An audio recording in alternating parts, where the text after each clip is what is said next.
Tafadhali msimu approach Rose. Rose ashachukuliwa. Amen.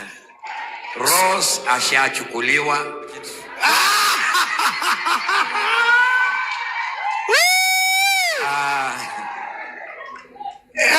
Rose ni mbaluya saizi.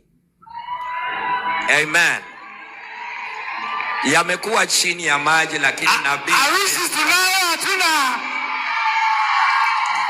Harusi tunayo hatuna. Sijaona. Harusi tunayo hatuna.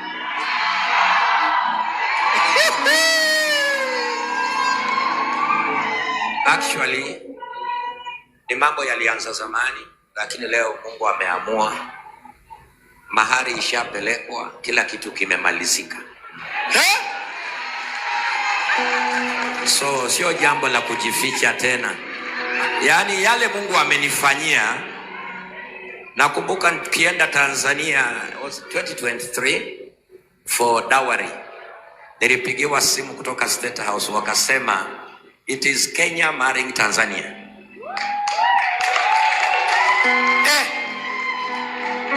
And I love this woman. I respect this woman.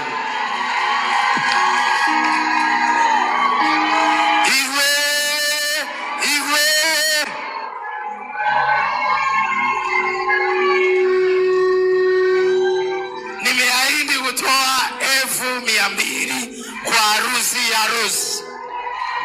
Wow. Hey, leo imechomeka. Sijui kama itaenda media. I'm just worried, you know. Actually jambo moja linafanya nampenda Rose zaidi. Rose amepigwa scandal sana. Na mimi pia nimepigwa sana. So scandals mbili zimekutana. Number 2, Kayole imedharauliwa sana. Kanisa hili sasa tutakuwa marafiki.